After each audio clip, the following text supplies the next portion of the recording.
I still remember because I was undressing him, and his skin was just peeling off on the coat and on the mask and all that. Stay tuned. Coming up in this episode is my interview with Washington, D.C. Fire Department Lieutenant Jeff Dickey, talking about a structure fire incident that resulted in a line-of-duty death. But first, let's hear from our amazing sponsor, Midwest Fire. At Midwest Fire, they know better efficiency results in less waste, and it adds value to every truck they deliver. That's why they have worked hard to implement lean manufacturing processes throughout their factory. Lean manufacturing means a lower cost to build, with the savings passed on to you. To learn more, visit MidwestFire.com.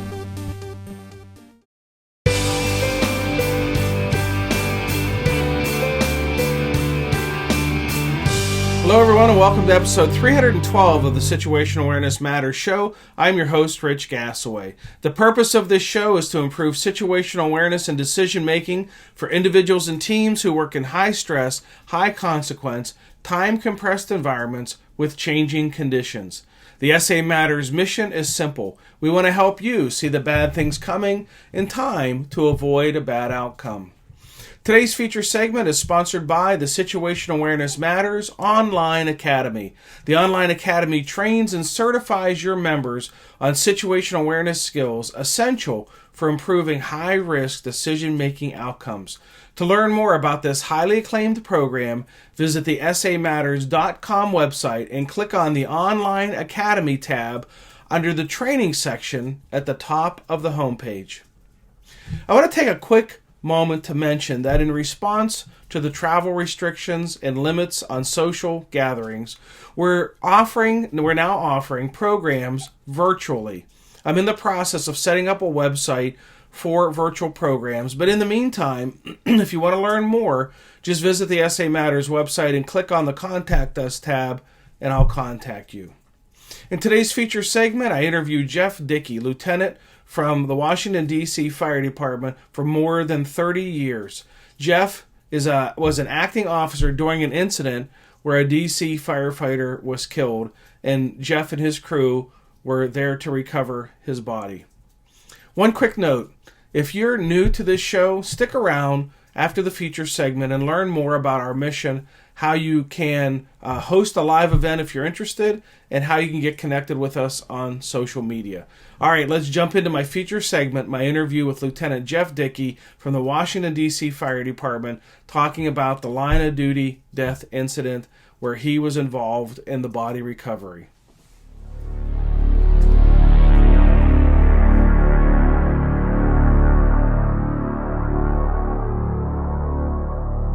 Jeff, thanks for joining me. Let's start off with telling us a little bit about your backstory in the fire service. Well, let's see. I would say about 1977 I started. I was a volunteer in Pennsylvania, Monroeville Volunteer Fire Department. Oh, yeah, I know Monroeville. At Garden City? Yeah. I was a member of Garden City number 6. I got into it totally by accident, and the fire chief came up to me one day. My pool was empty. I didn't know what the little things in the street were, which now I know are hydrants. And I rang a bell on the firehouse door. Excuse me. The siren went off on the roof. The middle door opened up, and I took off. I ran. I thought I did something wrong. Ran across the parking lot, ran through the gas station, and ran down to the swimming pool. How old were you? I was 20. Okay. And I didn't know what I did. All of a sudden, knock come on the door. It's this massive guy. He's like 6'6". He had a big beard. And he said, "What you knock on the firehouse door for, son?" I said, "I'm from the city of Pittsburgh. I grew up in the city of Pittsburgh. And I knew there was always firemen in the firehouse. And I always see firemen coming down with like red lights and stuff like that, blue lights. And I figured there was somebody in there." He said, "You know, you rang a bell that basically activated alarms in the house and bells and whistles and all that." And I said, "I didn't know that, sir. I really didn't." Well, how I got into it, my mom used to go to the volunteer firehouse bingo. And she introduced herself to Walt Forrest, which was his name.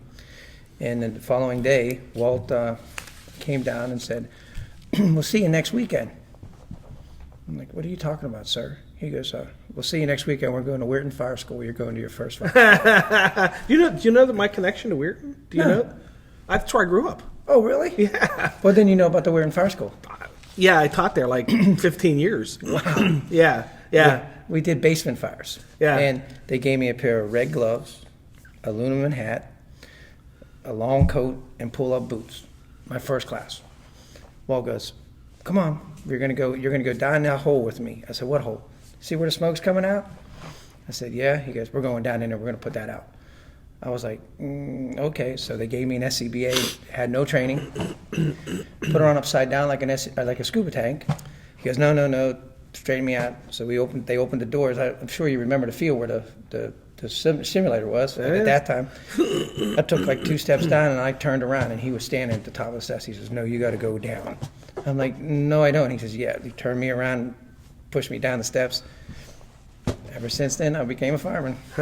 So they say, when you go into your first fire like that, be it training or for real, you know whether you're going to love it or you're going to hate it. Yeah, I mean, I can still physically and mentally see it, me going down the steps, and hotter than heck. Yeah. And he's going to open the nozzle, and I'm like, what the heck's a nozzle? He says, pull that thing back and open up the nozzle. I'm like, how do I open up? He reaches over top of me. He had huge hands. Reached over, opened it up. He said, now just hold on to it. When I tell you to start going clockwise, listen to me. I said, okay. We got down in, we started moving around, and he goes, okay, start whipping the hose around. So, I'm back of the nozzle, and I'm just whipping it around. He goes, no, slow down. I just went, slow down, I guess, and put the fire out, come walking up. I took my mask off. I was like I just won the World Series. I was like, that's pretty cool. Wow, that's great. 6 months later, I was an intermediate paramedic. I went through the Pennsylvania EMT program, and from there on, my career started. So take us through your career progression. Well, it took 9 fire departments to get me hired. I was number 1 on the physical agility and number 5 on the written test for the city of Pittsburgh. Okay. But they froze all the hiring. And I worked for the United Way Health Foundation at that time. And Captain Edwards, which became DC Fire Department's fire chief, called me. Said, hey, can you be here tomorrow to get a physical? I'm like, I don't know. He says, we're starting a class next Monday, and you're next up to be hired. I'm like, okay.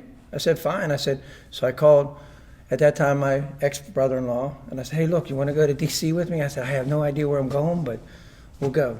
About what year was this? 1986. Okay. It was September.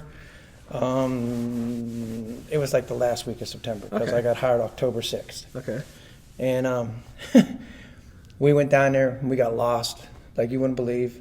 I pulled up to this firehouse. It was inch and 20 in D.C. on Wisconsin Avenue. And I said, where's the training academy? And this guy came to me. He said, who are you? I said, well, I'm supposed to be getting hired. He said, really? I said, yeah. He goes, where are you from? I said, I'm from Pennsylvania. And he goes, oh, God, not another Pennsylvanian. I said, well, thanks, guy. I mean, I'm just really trying to get a job. He says, welcome. He says, when you get hired, if you remember where this firehouse is, come on up and I'll help you out. I said, okay, no problem. So we found the clinic. I went in, took my physical, and the following Monday I started. So, at that time it was 18 weeks of training. Okay. 18 weeks went through, I passed. 18 weeks later, I went back to the first firehouse where I went to, 20 engine. Ah. I didn't know where I was going, what I was doing. They said, you're going to go to 20 engine. I'm like, okay, what's 20 engine? They said, it's on Wisconsin Avenue. I didn't put 2 and 2 together. I walked in, and the same guy that I was talking to, sitting at the watch desk, he says, oh, you're my rookie now. Oh, wow. And I was like, what's a rookie? He says, come on, I'll teach you. So they started teaching me. I had a captain and a lieutenant at that house because it was an engine and a truck. And he goes, do you have any experience? And I told him I was a volunteer in Pennsylvania. He said, okay, you forgot everything, correct? And I said, what do you mean? He says, DC way, only way. And I'm like, oh, okay. I said, yes, sir. He says, have you ever driven before? I said, yeah. I said, I drive fire trucks. He says, can you drive them good? I said, well, knock on wood, never had an accident at that time. He says, okay, in 3 tours you're driving. I looked at him, I was like, huh? I said, I know how to get from a hotel room to this firehouse, that's it. He goes, well, start driving the neighborhood because we don't have map books in the fire truck. I looked at him, I said, no map books. He said, nope. He said, you got to study your first, your second, your third, and know a little bit about your fourth. I was like, oh, okay. So I went through my probation there, and then I went to 15 engine where it was, excuse the expression, was one hell of a career. I was on the engine, I went over to the squad, phenomenal guys, phenomenal house. Learned everything from how to advance a line, how to cut a car up, how to shore up a building, how to go in a trench hole and all that good stuff, and just basically was taught everything from the brass tacks to what you need to know as an officer, which I'm an officer today because of that. It was fun. Yeah. Okay, then did you spend your whole career at 15? I spent 20 years at 15 in Squad 3. Okay. Then I went from there to the training school. Okay. Spent 2.5 years there, training new employees or new hirees. Did total of I think 27 or 28 classes. Okay. Went from the training facility, went back to 15 engine on the squad, and then I got promoted. Went from 15 engine to Tower 10, where I started my career as an officer, and I was a sergeant. But the lieutenant wasn't there, so I was acting as a lieutenant my first day as a sergeant. So I kind of like got thrown in the pan and was frying myself, didn't know what to do. Oh, sorry. That's okay. And so one thing led to another, and I got transferred from there, went back up to Squad 2, and I was back in my comfort zone. I knew what I was doing and all that. And the officer up at Squad 2, the lieutenant there was phenomenal. He helped me, showed me what I needed to do and all that stuff. And how long were you on when you got promoted to sergeant? 21 years. Oh, okay. All right, you're out of rookie status. Oh, way out. Well, I'll be honest with you. I never wanted to be an officer. So one day we were sitting at the firehouse at 15 engine, and all of us decided to study. And when the lieutenant was there, and the captain and the chief come over and said, the whole shift's going to study, and all except for the technicians, we all said yes. So they started how we have to study and what you had to learn. We had to learn like 22 books, and it's very, at that time it was very difficult. You had to know paragraphs, subsections, numbers, and all that stuff. And every morning we'd come in and there'd be like 10 questions on the board. I don't want you to give your answers to him. You write your answers down, and we're going to open it up, and we're going to go around the room and see how many people got it right. And on that test, everybody in my firehouse got promoted except for the 2 technicians and officers. So we were put on the list, and 6 weeks later they threw the list out because they caught some people cheating. Oh. So I said at that point in time I was never taking a test again. I would just go and try to play the lottery, see if I would win. And we all played that way. Well, the following test period, all 21 of us got promoted. Some of the guys some of the guys retired as chiefs, deputy chiefs, assistant chiefs, captains, and I'm the only one left from my firehouse at that time, because now I have this coming up next October. I'll have 35 years on the job. So it's been interesting. I never picked up another book. Huh. And I would go and take a test and score in the top 30s, top 40s, and I got promoted. They promoted 100 sergeants, and I got picked up on the first round, and then I was a sergeant for about 10 years and made lieutenant. Nice. Now, we're doing this podcast to talk about a specific incident on a specific day. And this actually came to my attention during the Maryland Fire Rescue Institute's National Fire Service Staff and Command Program last year, which is where we are now. We're in the classroom, although class is done for the day. And but you had shared that incident during class when I had asked if anyone had a near miss or a catastrophe incident, and you shared that, and then I said that's a show that we need to record. And so let's narrow in on that day. Where are you working in the city? What kind of day are you having as far as call volume and things like that? And then it'll bring us around to the actual incident itself. Okay, well, at that point in time, I was, as they called it, I was a senile officer. Senile. A senile officer, like the old-time officer. They called us all senile. Well, I had 12 years on the job at that time. I wasn't senile. I was just young, didn't know what I was. I mean, I was an officer back in Pennsylvania, but that was all different. And my driver just got promoted to technician. He was the wagon driver. And this is the ironic part. Charlie Miller and I can't think of the other gentleman's name. They were rookies. When I say rookies, they were just out of training school. So I had us four were all green as can be, and we're all in the fire truck together. So that's your crew. That's my crew. On an engine? I was on 12 engine, which we called the Thing. Okay. It was a Quint. Okay. DC didn't have Quints. They bought one. I don't know why, but they bought one, and that's where it was. Okay.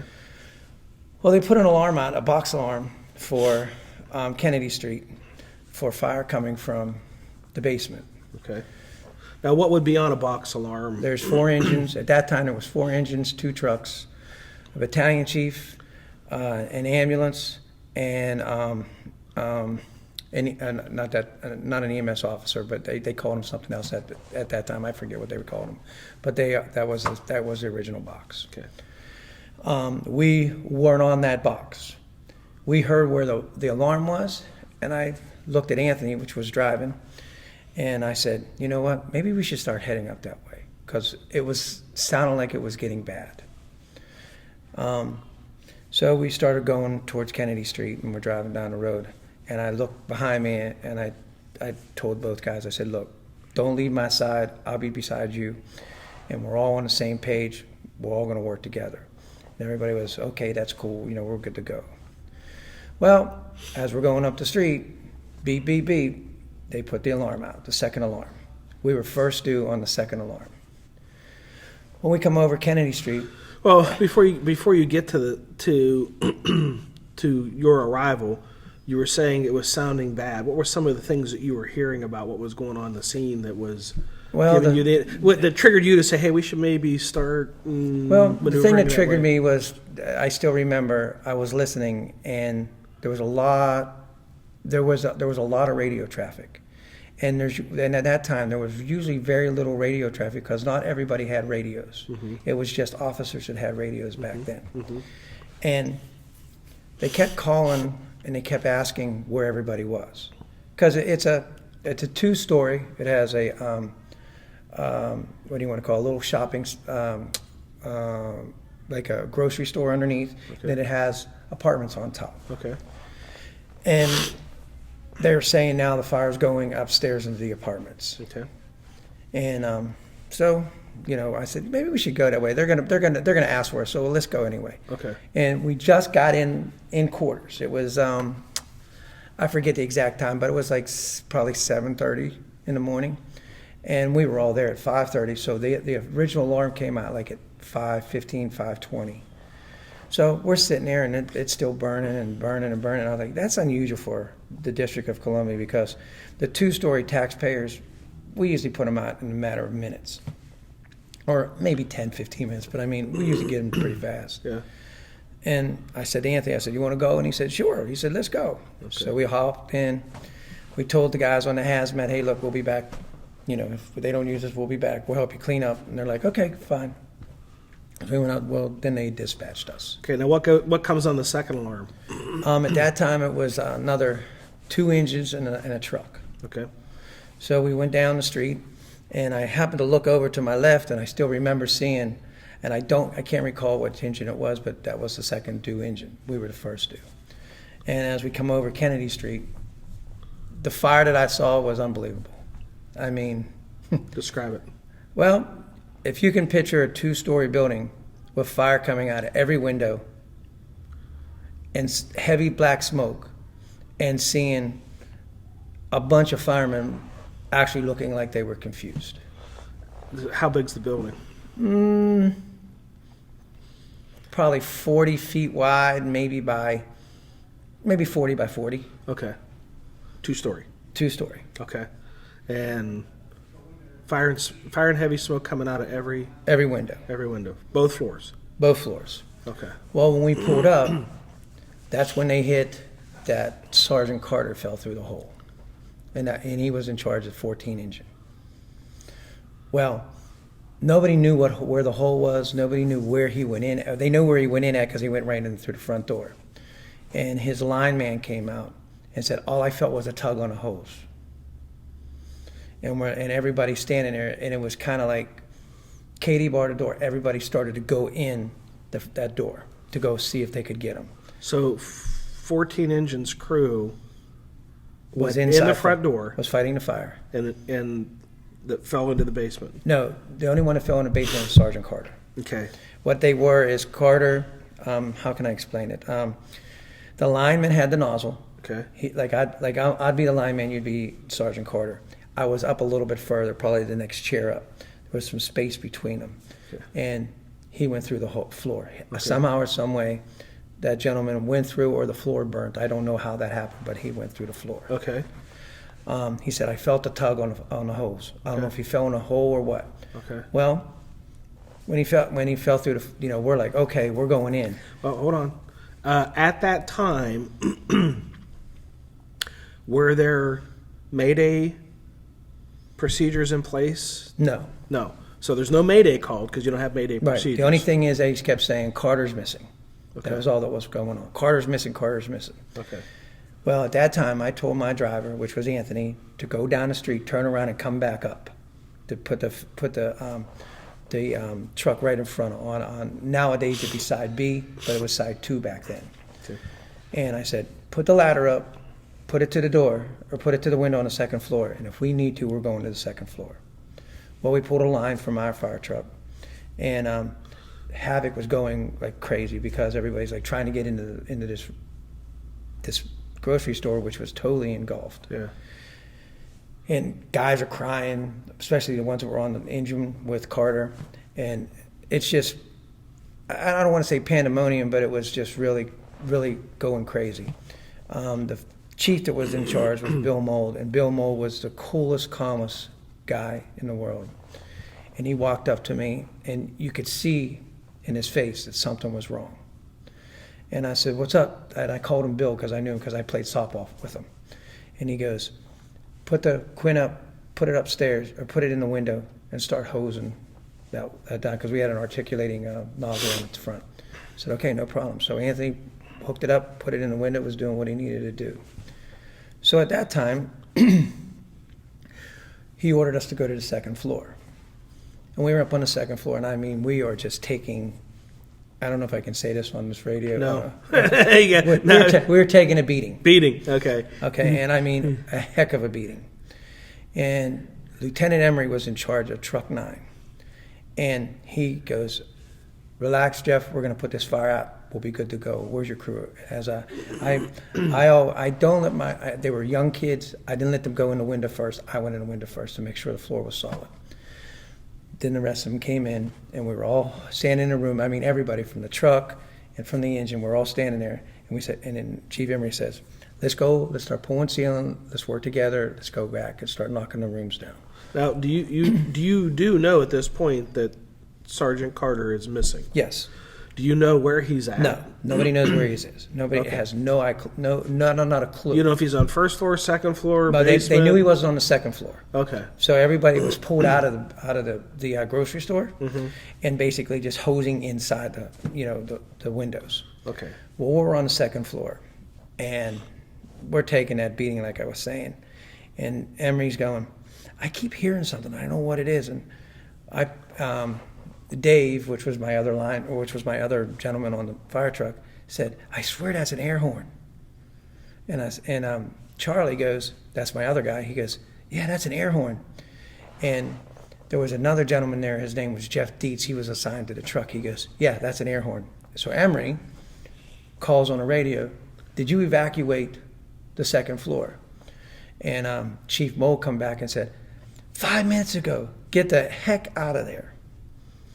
So we managed our way back out the building, get on my ladder, the ladder that we threw. Hold on. when they would have ordered that evacuation, would that have been over the radio? Yes, but And did his radio didn't catch it. My didn't radio catch it? didn't catch it. Okay. And everybody on the second floor, no radios caught it. Okay. DC has had a history of bad radios. Okay. Now that we have a brand new system, it seems to be working better, a lot Okay. better. But at that time, you all knew there was Right, we all the knew that there potential was for radio problems. Right. Okay. So we come down the ladder, and we're standing there, and that's when everybody's standing outside. And Bill Mole goes, nobody go in that front door, and put two guys at the front door and said, don't let anybody in that front door. We know we're missing Carter. So at the same time, me and this guy by the name of Kevin Sloan, he retired as a battalion chief. He says, Jeff, come on with me. He was I think he was a lieutenant at that time. He says, come on over here with me. He said, grab a 12-foot ladder off your piece, and we're going to throw it up the steps, and we're going to go up the steps on side B to the second floor and put it out. I said, okay, no problem. So we threw the ladder, and before that, Charlie said, I'll walk up the steps, and we'll see how bad it is. And Kevin goes, okay, that's fine. And I said, just be careful. And he stepped on the floor. And when he stepped on the floor, it gave way. The floor went down. Well, me and Kevin, luckily, grabbed him quickly and pulled him back. And we threw a ladder up, and then the steps collapsed. And I was like, whew. I looked at Kevin, I said, man. He says, glad we did what we did. I said, yeah. I said, but Charlie almost went through the floor. He goes, yeah. And so we're still wondering where Carter is. Everybody's wondering. So me and Kevin, I go back over to my engine, and I grab a ceiling hook. And we're poking down inside, and all of a sudden you hear this tink, tink. Poking down inside what? In the water, down the steps. Like there was a hole like right here, and we're poking down in there just to see if we can grab something, see if anything's floating. Oh, okay. Like we're fishing. Yeah. So I hit this tink sound. I said, I swear that's a bottle. He says, turn it like you hooked it and pull it up. So I turned the hook. Man, it's heavy as hell. He goes, let me help you. Now Kevin, he was a big boy. He was very, very, very, very, very in shape and very strong. And I mean, at that time I was a lot younger and a lot stronger too.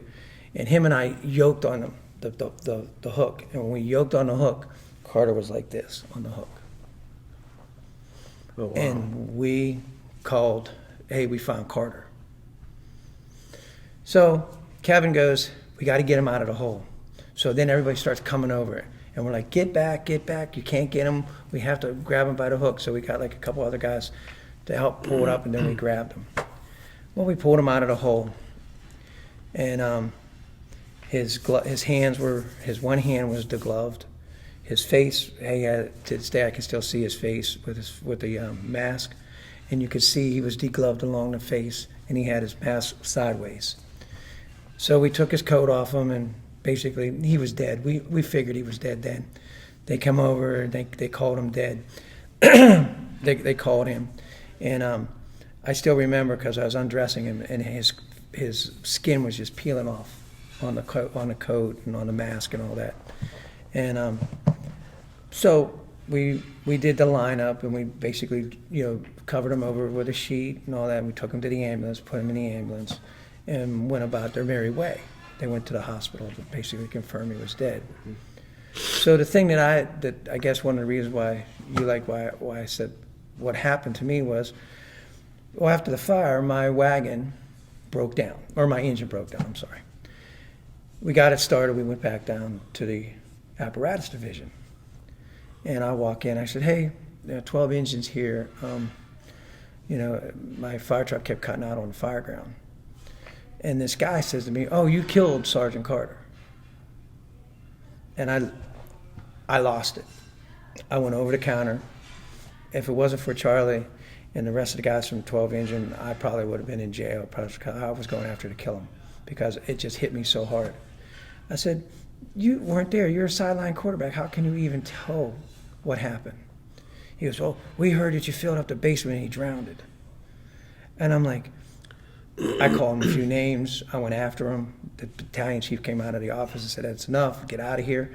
You're going to go home, both of you. I said, he's going to go home in a casket. I said, because I'm going to wait for him. No, get in the fire truck. Get out of here.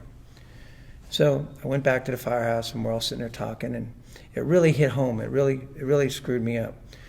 And which is ironic. Nowadays, today, or 6 months ago, I took his nephew into his first fire. So I come walking down the steps after the fire, and I sat down on the curb.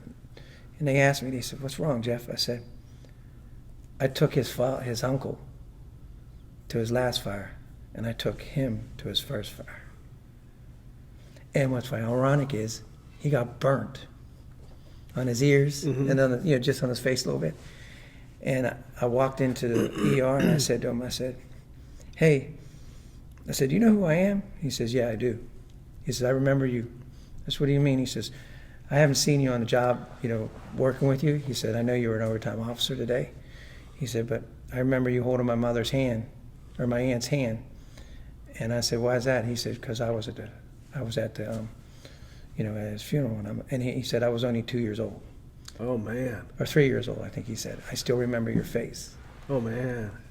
Played the biggest head game on me that you could ever imagine. But I think one of the biggest things I hated about the whole situation, I hated it all because I knew John. But the thing of it is people talk, and they don't know what happened, and they don't understand why he passed away and what happened. Well, to give you a little background on John assumed duty at 14 Engine that morning. His radio was out of service. He knew his radio was out of service. The officer of that engine didn't call the radio out of service, so they wouldn't go down and give him a brand new radio. Box came out, jumped on the fire truck, and took off. And still to this day, I can still hear him click, click, click on the radio. We all knew it was him, but we couldn't get to him. I mean, it was so heartbreaking and so tough. I mean, if you ever see We're No Heroes in DC, there's a picture of us, all of us, and all of us sitting on a bumper. And I mean, I'll be honest with you, I was crying. I mean, a lot of us were. It was just really, really hard. I mean, people should understand that we come to work every day. We don't know if we're going to go home, even though if you're in the slowest company or slowest fire department in the world. But you don't know what that bell is going to bring. And each individual in each individual fire department and every individual should realize it could happen to you. And our fire department at that time was we had shitty gear. Oh, excuse me. That's all right. We had bad gear. We had bad radios. And we had our own ICS system at that time. We didn't go into the new ICS system, but now we are. And since then, we've grown a little bit, but we're still stagnant. And now I think I'm getting ready to retire. When that happened, I had 12 years on the job. I have 44 years right now, or 34 years, I'm sorry. Next October will be my 35th year, and I'm done. Not that I can't deal with it anymore, but I really don't want to see another firefighter die. And I'm going to be honest with you. I think we're going to have another tragedy in D.C. How do you find your peace personally after losing a comrade and then being among the people who located him, pulled him out? You know, there's got to have an impact. So where is the peace that you find that allows you to move on from tragedy like that? I tell you, I started teaching a lot with Maryland Fire and Rescue Institute. And I said, if I'm ever going to teach anybody, I'm going to teach them everything I know in the right way. And if one individual has a question, I'm going to answer every question I can. And if I can't answer it, I'm going to go find the answer. I found for years and years and years, I stewed. When I say I stewed, I talked to a priest. I'll be honest. I went to Father Sal. He's Monsignor Sal now. I talked to him about it. I talked to my ex-captain, which has been retired for. I think Paul has passed. I don't know if he has or not, but he's probably in his late or early 90s now. And I talked to my wife at that time, which was my girlfriend. And I mean, we, she sat there and let me talk and let me open up. There was many nights that I sat home and cried. I really did, because was there anything I could do? Did I miss something? And I was just a young fireman. I only had 12 years on the job when it happened, and I was an acting sergeant with between the three guys that were on the back step. They didn't have 10 years between them all, and I had 12 years. So we had a baby fire department. When I said a baby company, and the two guys on the back step, every time we see each other, we sit down and we talk about it still. And Anthony Lee, which was my wagon driver, is now in fire prevention, and he's doing very well for himself in the fire department. He's a lieutenant now, and we've talked many times. It seems like every time us four get together, we'll go into some room and sit down and talk about something, or talk about that situation. Yeah. And Dave, he's now an eye doctor, huh. And he has his own business. Charlie, I went to Charlie's wedding, and Charlie's divorced now, but that happens. Yeah. And we've all gone our own separate ways and moved on in the fire department, but to this day, I think it still lingers in everybody's mind. Back then, would there have been any kind of after-action review, lessons shared as a result of something like this happening then? No, to this day, they did a NIOSH report, and I was in charge of 12 engine, and to this day they still say a woman was in charge of 12 engine. Never been interviewed, never asked a question, and they closed the report. And I'm like, how can you close the report when you didn't get any questions off of me? And I was I was first in on the second alarm, found him, and took his mask off, took his gloves off, one glove off anyway, and took his coat off, and could tell you exactly what he looked like. And they never did it. Really? Huh. And to this day, Chief Mold, he's been retired forever. And I'll be honest with you, I don't know who the other chiefs were at that time, but they all knew me. I all knew them. Even though we're so big of a fire department, we got a lot of guys. We all know each other, either by face or by name. Yeah. And I've never been interviewed, never been asked. That's crazy. I feel that they should have interviewed me at least a week after or that night so they could get my point of view. Yeah. Like I said, I couldn't have helped it. I couldn't have changed it. I know that. Yeah. But it still hurt very, very bad. Yeah. Tremendously. So there was a basement. Yes. And he went into the basement. He went in the door, And you know those big refrigerators on the floor, the giant, where they have all the meats and all that stuff? They had one of them in that store. Well, it teeter-tottered. And what happened is when John went around with his lineman, it made a hole because it was burning in the basement. And that's where he fell in. Okay. I think the reason why I really thank you for letting me do this and you interviewing me is at the school, they were talking about past deaths, because we've had a few deaths in our department. Which school? In Training Academy. Okay. In DC Training Academy. And this gentleman said in the class, didn't have no idea I was sitting in class, said that he found Carter, he broke a wall and pulled him out the wall. I'm going to be honest with you. I thank the guys that were there that day. I stood up in the middle room and I said, "You are an effing liar. You didn't do nothing. That wall was like 27 inches thick in between downstairs. You would have needed a jackhammer to dig through that. Me and Kevin Sloan found him." And that guy was saying, "Yeah, well, I pulled him out. You know, we did resuscitation and all that." And I'm like, "You are a effing liar. This is stupid. This is falsification.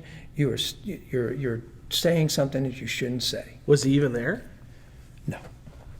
Really? Because the incident happened, what, 20 years ago? Yes, we just celebrated his passing. Well, we celebrated the fire. It's like 23 years ago, isn't it? Yeah, 20? yeah. Something like that. And so this guy thought that he could just make a statement and believe that there wouldn't be anybody there to refute what he said. Correct. And there you were. Yep, I sit in class, and his eyes got as big as silver dollars when I come up out of that chair. I mean, I did. I just sat. I just snapped. I stood straight up, called him an effing liar, and I told him, I said, "If you say one more wrong thing," I said, "me and you are going to tangle." And the battalion chief came in, Mike Knight, pulled me out of the class. Said, "You got to go back to 12. You got to go back to the firehouse." And at that time, I think I was back on Squad 3. And those guys were like, "Come on, man, let's go." How many years ago was this? Oh, probably about 9, 10. Okay. And did the guy who say that ever swing back and apologize? Nope, never apologized. I still see him to this day. When I see him, he turns around and walks away from me, and I look at him. I stand there, and I figure at least you could do is say, "I made a mistake," Yeah. or "I'm sorry." Yeah. I don't even want the sorry. Just say, "I made a mistake." Yeah. Right. And he, to this day, has never said another word. He won't say a word to me. He'll walk away. And actually, he was at the firehouse one day when I was a lieutenant. He's still a fireman. And he called his aide and had his aide get him out of the firehouse. I don't know if he was afraid that I'm going to go after him, but I wouldn't do that. I'm not going to jeopardize my job or my career. Yeah. But I really think the fire department in general didn't do their homework properly.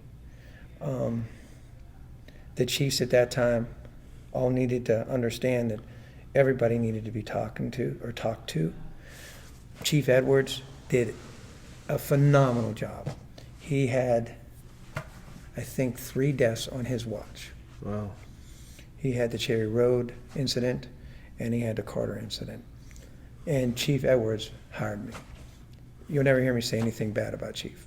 He was very open, he was very straight, and he would tell you what you needed to know. Mm-hmm. And most chiefs, they never see all the Chief Edwards used to come out to everything. I mean, even if it was just an apartment fire or a little BS fire, he would come out, "Hey guys, how you doing?" Shake everybody's hands. Yeah. What's the current state of affairs with the way things are in DC? And I don't want you to get like political on it and stuff, but as far as like safety procedures, radios, incident command, what have you become compared to what you were? We've became very well equipped when it comes to radios. Our radios work well. It still has a problem with repeaters and all that stuff in the city because of the hills, the government buildings and all that stuff where you can't talk in them and all that. Mm-hmm. We have that problem. The ICS system, there's a new one right now, and we're going to kill civilians because of the way this is set up. They want the first 2 engine companies in the truck to go in, and everybody stand back and wait. And as long as I've been on the fire department in DC, if they put a box out, everybody went to do the box and did whatever they needed to do. First dude dropped the line, took a hand line in. Second dude went around the rear, dropped line, did that. Third dude would pick up first dude line. Fourth dude pick up second dude line. First dude truck to the front, second dude truck to the rear. You know, they knew what they were supposed to do. Yeah. But this administration right now, the individual that basically wants us to do this, is going to kill civilians. You can take that to the bank. I'm not a gambler by no means, but I'll bet they're going to kill people, and then they're going to go back to the old style. So it's kind of like they swung a full 360 to the extreme of another direction. Right. Now our gear is the best you can buy. I'll give Dennis Rubin was our chief for a while. I don't know if you know Dennis. Yep, I'm sure you do. I do. Dennis was a phenomenal chief. You know, he opened up one of the houses. He got more gear. He got brand new fire trucks. And then the next chief came in and just basically let everything go to pot. I'm not going to mention his name because I'm sure everybody knows who that is. Yeah. And then we just got this new chief. He didn't come up through the ranks, but he came from Seattle. Very nice gentleman, very nice. He'll listen to you, and he'll tell you, I'm honestly doing my best. You can't be mad at him for that. He's telling you straight out, I'm doing my best. Yeah. And he is. Yeah. And It's a big political animal there, isn't it? Well, when the mayor leaves, usually the fire chief leaves. Mm-hmm. I've been on the job 34 years, and I've had 14 fire chiefs. Wow. At one point in time, we were changing fire chiefs like we were changing our underwear, and everything going left and right. Didn't know which way we were doing for probably a good 10 years. So I mean, and when they say you have to be NFPA compliant and all that, we're starting to get into that. But everybody knows NFPA compliant. There's no fire department in the world that has that much money. Yeah, right. Yeah, you got to pick and choose the important and things like to comply. in our fire department, we got 100-year-old firehouses. I mean, they're starting to redo them a little bit by little bit. We've opened up a couple brand new ones, not brand new firehouses, but old firehouses with the same name, new firehouses with the same name. But they're starting to work on that. They're doing that well. We do now have a awareness group that basically, if something goes wrong, you know, stressing you out, you can go to them and talk to them. We have that new National Fire Academy or National Fire International Association of Firefighters Rehab Center in our first due. So lots of guys have gone there and did that kind of stuff. Okay. But see, I've never done any of that. Yeah. I'll be honest with you. I went to my priest, and that's who I talked to. Yeah, I feel more calm. But different folks, different strokes, process and cope in different ways. Right. And the important thing is that somebody has somebody to talk to give them good counsel. Yeah. And when do you retire? I'm retiring next October. Not this October, the following October. October 6th. I got hired October 6th of 1986. I'm going to retire October 6th, 2021. And that'll be how many years? 35. 35. And then what? Don't know. I have a lot of alphabets behind my name now. I've been working hard trying to get it. I have my EFO, my CFO, all that Fire Officer 4, and all that good stuff. I'd really like to teach at National Fire Academy. That's my goal. Yeah. Dr. O'Neill, he just retired, but he's always said, "Come on, you can teach." And I went up to Mr. Farmer. I don't know if you know Mr. Farmer. Ken Farmer, yeah. Yeah, Ken Farmer. I talked to Ken, and Ken says, "When you're ready, just come on up." They don't hire full-time instructors. I know that. Yeah.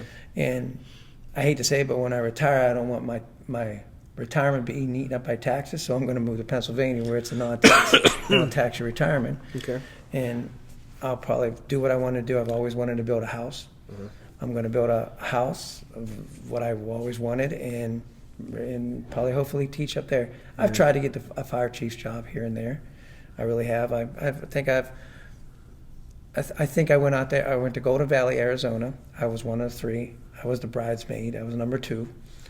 I've been to a couple of different areas, and you know as well as I do, the fire chief is they have to appeal to the board, and I think I'm still a little bit more. I'm a little bit rough around the edges when I say that the way, because DC is DC, and DC was always DC way, no way at all. Now we're starting to branch out, go to different schools and all that kind of stuff. But I don't know. I might go after a fire chief job for a while, just to show, or to prove to myself that I can do it, and also to give the men a real, true guy that was in the trenches. Yeah. Well, best of luck to you.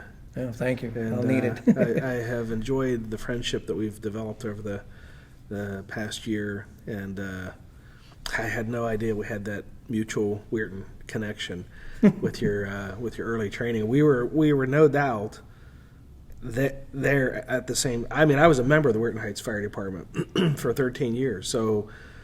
When you say, "Are you familiar with it?" Familiar with it? Yeah, our department ran the school, right. So I'm sure that if you went more than just that first year. Oh, I went like 6 or 7 years in a row. Yeah, so we were there at the same time. Wow. They probably taken some of the same classes, Right. and didn't even know it. I still remember the hotel that I stayed in Weirton. I'll never forget it. Well, our fire department was staying there. You guys booked all the hotels, I'm sure, and. We were driving in a van. We had an old Chevy van with like 12 guys in the van. We took 2 vans that year. And the assistant chief at that time, which turned out to be my best man in my wedding, was driving around the corner, and he ran right into the dumpster. Oh, and no. pushed the dumpster into another car. And they called the cops on us, saying we were all drunk and stupid and all that. Well, to be honest with you, yeah, we were all drinking. And the Weirton cops came in and they said, "Park your van. I don't want to see you all the rest of the night, and you all talk to them people and handle it." And they were firemen too, so it kind of worked out. Yeah. Okay. It was fun. Yeah. Those were some good years, and and you learned. Yeah. Oh yeah. Yeah. They had some good instructors that had come in. Some from Pittsburgh, and I remember Grant Wilson from Mount Lebanon was. Oh yeah, I remember Grant. Yeah, was a common instructor there for rescue, and just you really flash back some really good memories of my early days, and well, thank you for taking some time tonight. I know Staff of Command's going on. You had a full day here, and then we had dinner, and then here we are, well into the evening, almost bedtime now for me. For me too. Don't feel bad. And sitting down here in an empty classroom having a chat. So thank you so much. Thank you very much. I really appreciate it. Nice. And tell your secretary the best of luck. Thank you. Thank you, Lieutenant Jeff Dickey of the Washington, D.C. Fire Department, for sharing your impactful story with us today. Since 2007, SA Matters instructors have helped more than 1,200 organizations and 85,000 individuals improve high-risk decision-making, including first responders, industrial workers, military personnel, business leaders, medical professionals, utility workers, highway workers, aviation workers, oil refinery operators, and more. If you work in a high-risk, high-consequence, decision-making environment, then we're here to help to improve your safety and your survival. And we want to help you accomplish the most important mission of all, and that is to go home whole and healthy to the ones who love you. I'd like to take a moment to honor and thank the companies, organizations, agencies, and departments that have hosted recent Situational Awareness Matters training for their team members. The Delaware City Refining Company in Delaware City, Delaware. Firehouse World Expo in Las Vegas, Nevada. The Center for Public Safety Excellence Conference in Orlando, Florida, and the Maryland Fire Rescue Institute's National Fire Service Staff and Command Program in Annapolis, Maryland. That was my 20th year doing the MIFRE Staff and Command Program, and I thank you for those opportunities. If you're connected with me through my website, my newsletter, or social media, you know that I've had a slew of programs scheduled for March and April. Unfortunately, the issues with COVID-19 and the restriction on social gatherings has led to the postponement of several events. So here's the upcoming event schedule as we know it now. March 14th, the Eastern Oregon EMS Conference in Pendleton, Oregon has been postponed. March 16 and 17, the Kipsap County Training Officers Association program in Washington State has been postponed. March 23, the Spring Fire Department program in Spring, Texas is on as scheduled. March 24th, the ExxonMobil Corporate School at the Texas A&M University in College Station, Texas has been postponed. March 25, program at the Spring Fire Department in Spring, Texas is on as scheduled. April 4, the program for the Creston Fire Department in Creston, British Columbia is on as scheduled. April 24, the Fire Department Instructors Conference in Indianapolis, Indiana has been postponed. April 28th, the program for Buckeye Partners has been postponed. May 2, the New York State Fire and Life Safety Educators Conference in Montour Falls, New York is on as scheduled. To see the locations of all the upcoming events, head over to the samatters.com website and click on the upcoming event schedule, which is about halfway down the homepage. It's a red box that says upcoming events. If you're interested in hosting a program, just click on the Contact Us tab at the top of the home page, and I'll give you a call. And remember to check the show notes for how to subscribe to our newsletter, how to follow us on social media. And there we share ideas about how to improve situational awareness, how to make better decisions under stress, and how to improve the skills of critical thinking and resilient problem solving. Well, that's it. Episode 312 of the Situational Awareness Matters show is complete. Thank you again to my guest, Lieutenant Jeff Dickey. Thank you to our platinum sponsor, Midwest Fire. Thank you to our feature segment sponsor, the Situational Awareness Matters Online Academy. Thank you to our associate sponsor, Chief Miller. And most importantly, thank you, the listeners and viewers of this show, for sharing some of your valuable time with me today. I really appreciate your support of the SA Matters mission. Be safe out there, and may the peace of the Lord and strong situational awareness be with you always. You've been listening to the Situational Awareness Matters show with Dr. Richard Gassaway. If you're interested in learning more about situational awareness, human factors, and decision-making under stress, visit his website, samatters.com. If you're interested in booking Dr. Gassaway for a program, or if you would like to be a guest on his show, click the Contact Us tab at the top of the homepage.